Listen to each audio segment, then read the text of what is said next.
Karibu mpenzi mtazamaji, na hizi hapa ni habari ambazo tunazungumzia kwa siku ya leo. Kwa kuwa dunia nzima inazidi kuripotiwa machafuko na hali ambayo inazidi kuleta wasiwasi, leo hii tutagusa masuala ya usalama, miundombinu na ajali ambazo zimeweza kujitokeza katika dunia ya leo.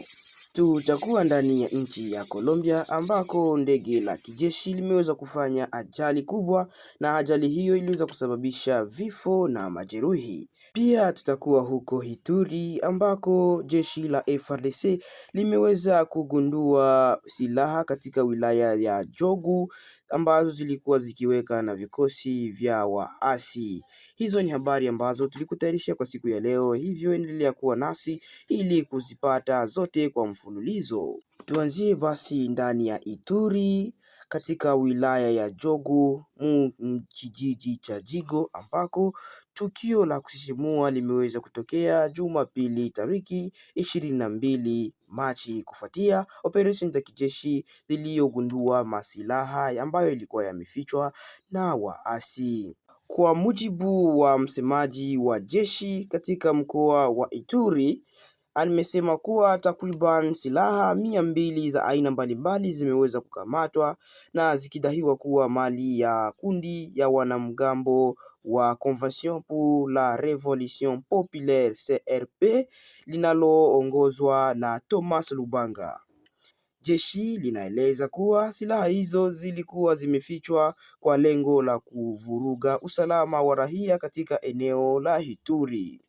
Operesheni hiyo imefanikiwa kutokana na ushirikiano wa vijana wa jamii la Hema ambao walitoa taarifa muhimu kuhusu uwepo wa mahali zinapohifadhiwa silaha hizo. Katika silaha zilizokamatwa kuna bunduki za aina ya AK-47, mitambo ya kivita ya pika M10, silaha nzito za kivita pamoja na rekoti 4 za aina ya RPG-17. Akizungumza kuhusu tukio hilo, msemaji wa FARDC huko Ituri, Luteni Jile Ngongo, amepongeza ushirikiano wa wananchi na kutoa onyo katika kali kwa wanamgambo, akiwataka waache mapigano na kujisalimisha, la sivyo jeshi litachukua hatua kali za kuwakamata na kuwazuia.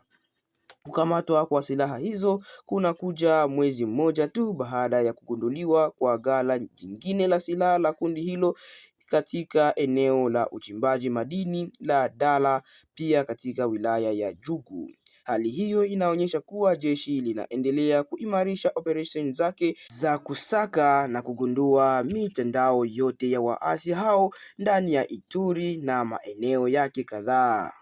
Turudie huko Beni ambako daraja la Butahu ambalo ni miundombinu muhimu liliko Mutwanga, takriban kilomita 40 kaskazini mashariki mwa mji wa Beni katika mkoa wa Kivu Kaskazini, limeweza kuhatarika na maporomoko ya kubomoka.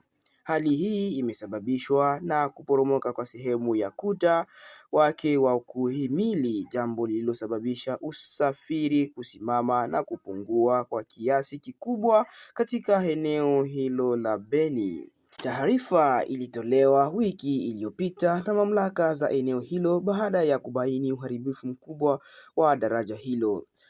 Daraja la Butahu linaunganisha maeneo muhimu za uzalishaji wa kilimo kama eneo la Mwende, Lume, Bulongo na Nzenga na masoko ya walaji katika ukanda huo.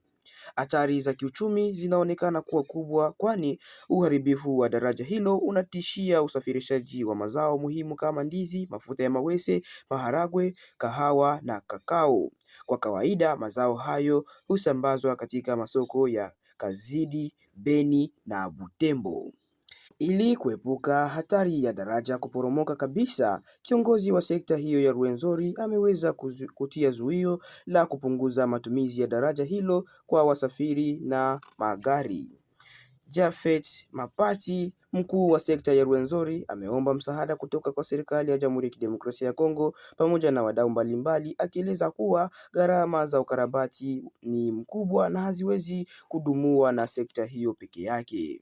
Hadi sasa mshauri wa gavana anayehusika na miundombinu bado hajatoa tamko lolote kuhusu hali hiyo, huku wakaaji wakiendelea kuwa na wasiwasi juu ya hatma ya daraja hilo muhimu ambalo linawasaidia kuweza kusafirisha chakula na bidhaa mbalimbali ili kuweza kukidhi mahitaji ya watu wa ngambo zote mbili. Hizo zilikuwa ni habari kutoka huko Beni. Basi hacha tusonge mbele tukiwa ndani ya Colombia ambako ajali ya ndege iliweza kusababisha vifo vya watu 80 katika eneo ambalo ndege hiyo iliweza kupata uharibifu mkubwa wa kuweza kutua. Ajali hiyo imeweza kutokea siku ya Jumatatu tarehe 23 Machi wakati ndege ya aina ya Hercules ilipiga ardhi na kisha kulipuka moto katika eneo ambalo limekuwa na shughuli kubwa za kijeshi katika wiki za hivi karibuni. Kwa mujibu wa taarifa za awali kutoka jeshi, kulikuwa na hofu ya idadi kubwa ya vifo miongoni mwa watu walioko ndani ya ndege hiyo, wakiwemo wanajeshi 114 pamoja na wahudumu 11 wa ndege. Hata hivyo, taarifa za hivi punde zilitolewa zinaonyesha kuwa watu wasiopungua 8 wamefariki dunia na wengine 83 kujeruhiwa. Gavana wa jimbo hilo la Putumayo, Jean Gabriel Molina, amethibitisha takwimu hizo kupitia video aliyoshiriki kwenye mtandao wa Facebook, akieleza kuwa juhudi za uokoaji wa majeruhi zinaendelea kukumbwa na changamoto kubwa kutokana na miundombinu duni ya uwanja wa ndege wa eneo hilo. Uchunguzi kuhusu chanzo cha ajali hiyo tutakuletea wakati ambako itaweza kupatikana, kwa kuwa hadi sasa bado hatujapata habari kamili kuhusu chanzo cha ajali hiyo. Hizo zilikuwa ni habari ambazo tulikuwa tunakusogezea kwa siku ya leo tarehe 24 mwaka huu wa 2026 Machi. Hivyo tunafurahi kuwa na wewe. Ili uweze kutuunga mkono na kuonesha ushirikiano, basi usisahau kusubscribe, kushare na kucomment, kutujulisha maoni yako na unatufuata ukiwa sehemu gani.